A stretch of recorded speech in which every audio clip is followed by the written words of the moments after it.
and our values. We owe them and their loved ones an enormous debt of gratitude.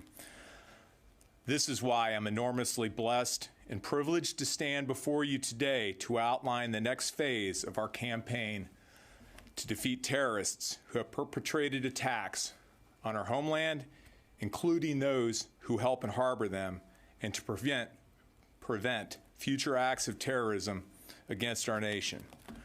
We owe this moment to the many patriots who made the ultimate sacrifice and their comrades who carry forward their legacy.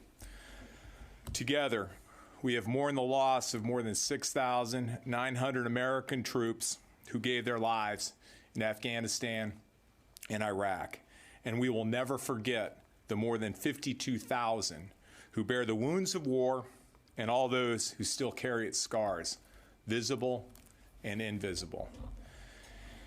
In light of these tremendous sacrifices, and with great humility and gratitude to those who came before us, I am formally announcing that we will implement President Trump's orders to continue our repositioning of forces from those two countries. By January 15th, 2001, I clearly am thinking of where this started in 2001. By January 15th, 2021, our forces, their size in Afghanistan, will be 2,500 troops.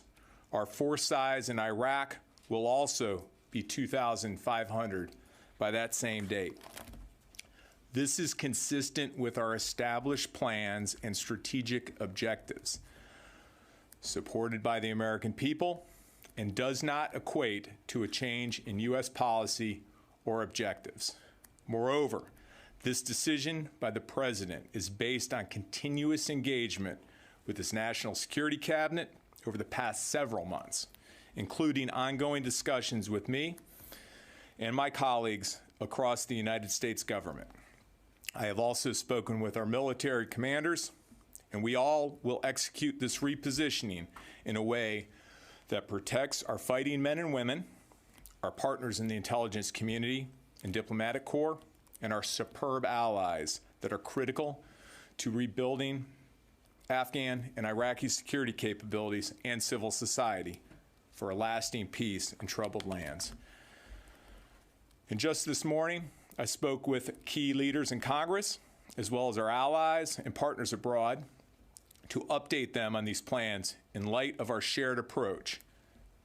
We went in together, we adjust together, and when the time is right, we will leave together. One of my calls was to NATO Secretary General Stoltenberg. Another was to Afghanistan's President Ghani, who expressed his gratitude for every American service member who has fought for peace and strengthened the long-standing friendship between our countries. President Ghani highlighted the caliber of our troops, which he noted has always been more important than the quantity. We continue to stand with him as his government works toward a negotiated settlement for peace. Meanwhile, let us remind those who question our resolve or may seek to interfere with this prudent, well-planned, and coordinated transition. The United States Armed Forces remain committed to protecting the safety and security of the American people and supporting our like-minded allies and partners worldwide. If the forces of terror, instability, division, and hate begin a deliberate campaign to disrupt our efforts, we stand ready to apply the capabilities required to thwart them.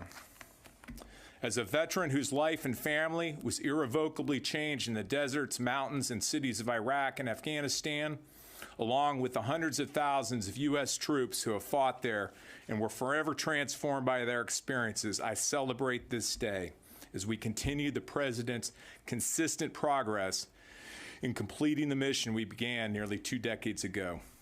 I want to thank the Afghans and Iraqis who have partnered with us throughout and who now carry the bulk of the fighting to secure their homelands.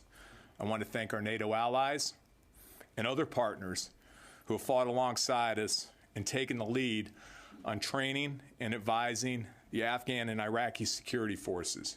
We will continue to support their efforts. And thanks to our more than 80 partners in the Defeat ISIS coalition, we have destroyed the ISIS caliphate and will ensure they never again gain a foothold to attack our people. In closing, we set out to accomplish 3 goals in 2001. First, go abroad and destroy terrorists, their organizations, and their sanctuaries.